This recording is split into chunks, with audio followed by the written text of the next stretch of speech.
Should you be planning a Disney World vacation in 2026?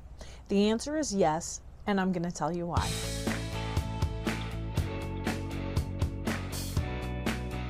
Hi friends, Laura Kromzak here with the Disney Slowdown, and 2026 has got a lot of conflicting information, a lot of confusing emotions, so let's break those down and see if 2026 is really the best time for you to come to Walt Disney World. My first reason why you should is because there's so much construction. I know that sounds a little crazy, but think about it this way. Consider Disney World like a movie. All right, it's continuous, a very long movie, and it's continuously going, and it goes on forever and ever. Your vacation is like a still frame.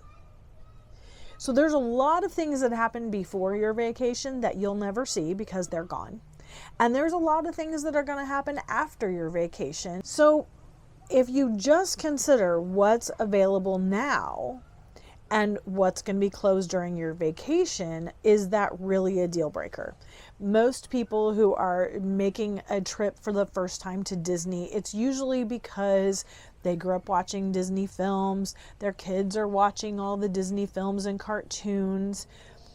It's not necessarily because they're a super fan of a particular land or IP that's getting its own land. So if you're falling in that category of we need to take our kids because they're the right age, don't get bogged down in the what's coming and I'm gonna miss it, because it could be 4, 5, 6 years before these new lands actually open. Now, I'm gonna hope that it's not gonna take as long and we're not gonna have another global shutdown, stopping all construction and closing everything down for months on end.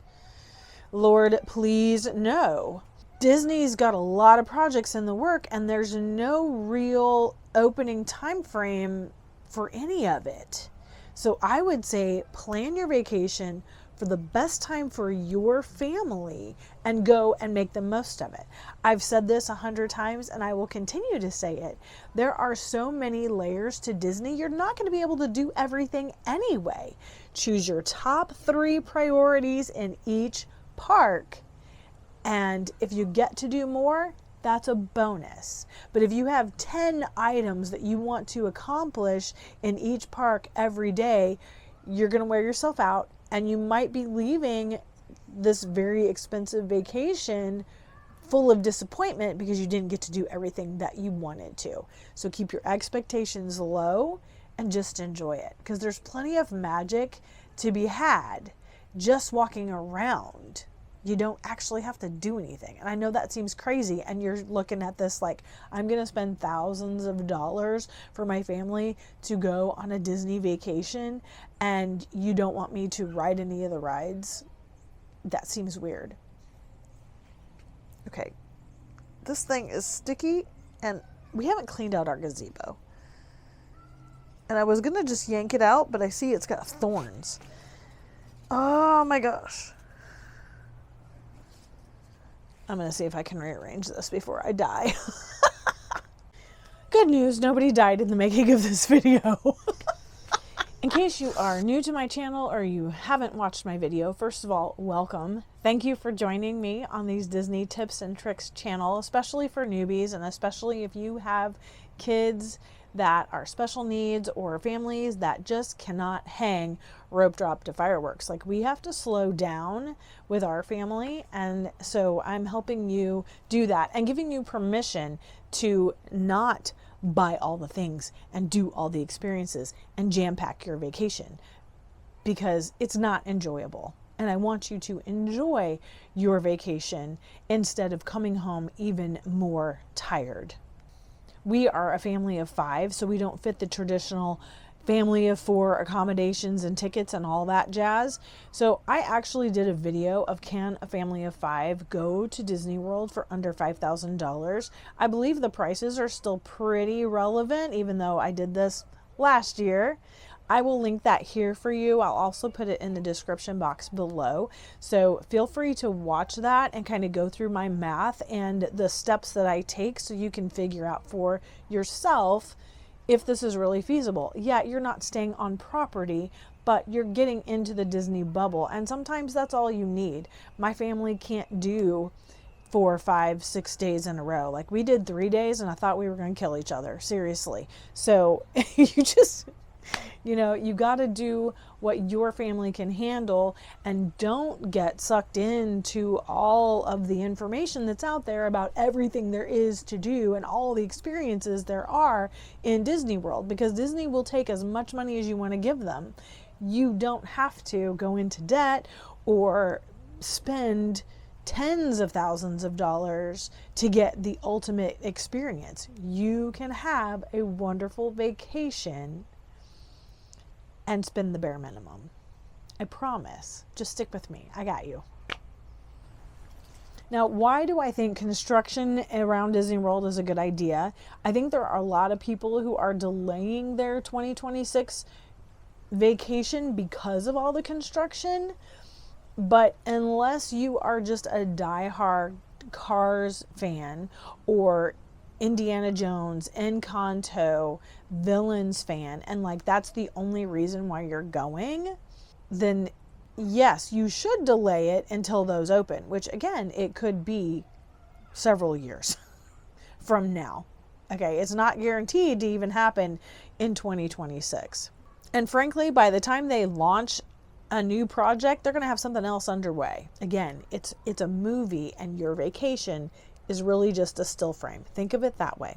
I think because of Epic Universe is still a hot new toy, right? It's a shiny new toy. And all of the construction in Disney World, I think Disney is going to start dropping some deals and discounts. And they're not going to just say, oh, here they all are for the whole year.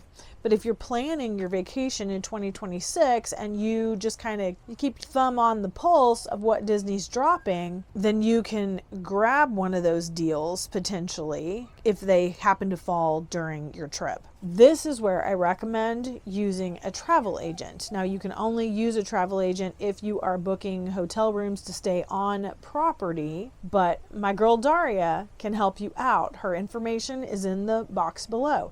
It doesn't cost you anything to use a travel agent. We have used Daria for, she booked our Disney cruise. She's booked rooms at Universal for us when we were pass holders and we decided we were going to stay on property. I let her book our rooms because she gets a commission and I'm helping a small business out, right? It doesn't cost me anything.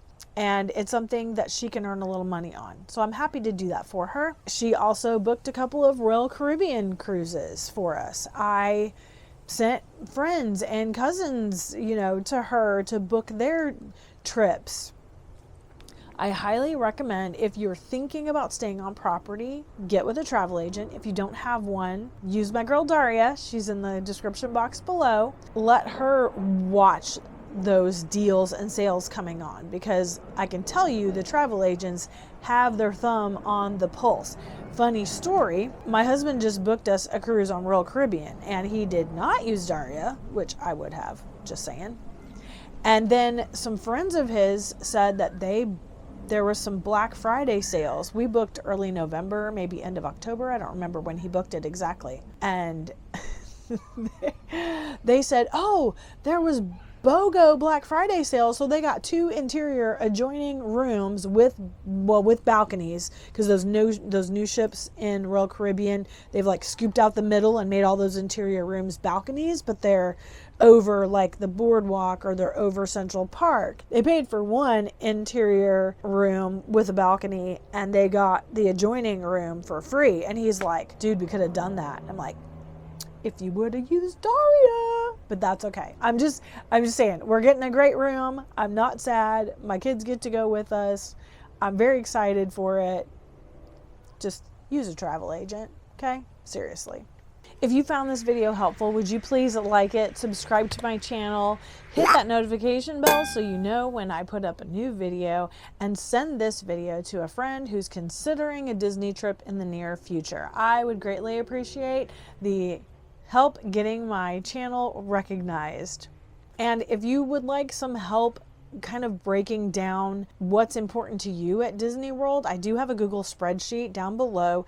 Just click the link to request it and I will give you access. It is literally a Google Spreadsheet. It's nothing fancy, but then you can save it to your Google Drive and you can just kind of make it your own. I've got a bunch of starter questions on there. So if you're new to Disney, this is going to help you start thinking about where should you stay? When should you go? What are your priorities? Are you early morning people? Are you late night people? Like what kind of tickets should you get? And just so you know, if you are new to Disney, I do not recommend getting a park hopper ticket. In case you haven't seen any of my previous videos, objects in Disney are further than they appear.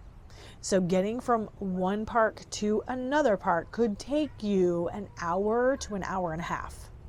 That's a lot of time traveling on Disney transport and not spending times in the parks. I'm also not a fan of lightning lanes, but you do you. 3 years of coming to Disney World now, and I get it. The first time we went, we had the DAS pass for my kids, and this was before they changed it, and like nobody gets DAS anymore, hardly. We did focus on the rides, and we did ride all the rides in all the parks, so I don't want to discount that as like a top priority, but I'm letting you know that if you go and you're on a budget and you can't afford the lightning lanes and you don't want to stand in an hour or longer ride in each park, that's okay. You don't have to. There are a lot of things you can do in each of the parks. Just being completely immersed in the theming and all the details and streetmosphere. You don't even have to like eat snacks or buy souvenirs. I mean, the first time that we went, we gave the kids each, I think, $50 to spend. And I think the only thing we bought in the parks, I remember it was really hot. We went in like June, I think. And the only things in the park that we bought, I bought 1 bucket of popcorn, and I didn't even buy like a popcorn bucket. I just bought the thing of popcorn and 1 20-ounce bottle of Coca-Cola. That was all that we spent on food there, because we would get up early in the morning, because we had people that would get up early in the morning and we would go for a few hours, and then when everybody, they had their snacks in their park bag, and then when everybody started getting hungry, we're like, okay, let's leave now. So we'd go out to the car. We had a cooler in the car. We'd bust out the drinks and the chips and the sandwiches, and then we'd go back to the resort and we'd chill, and we would, go to the pool and we'd take naps, and then we'd come back when it got a little cooler and it was starting to, get evening time, and we'd spend a few more hours, and it was great. And you know what? We had a great time. I just want to thank you for hanging out with me. I've got more videos coming this year, and I'm really excited to bring you some information that I have learned. I've been doing a deep dive on DVC. I think my YouTube algorithm is probably like needing to take a Xanax or something, because I have so many interests. And it's like, oh, this looks interesting, and I'll watch it. And then it's like, oh, okay, you want to watch all this about DVC, but I've also got so many other topics on my YouTube that my home screen looks like, I don't know, Sybil was watching it or something, because there's just such a variety of topics. But I've got some interesting information about DVC, and I know as a new person or haven't been in a long time, DVC may not be a topic that you're thinking about, but I want to encourage you to watch those videos when I get them out, because you might change your mind, or at least be informed, because you're going to see DVC booths everywhere, and I want to give you a base knowledge before you encounter those cast members talking to you about DVC. All right, thanks for joining me, thanks for tuning in, and we'll see you on my next video.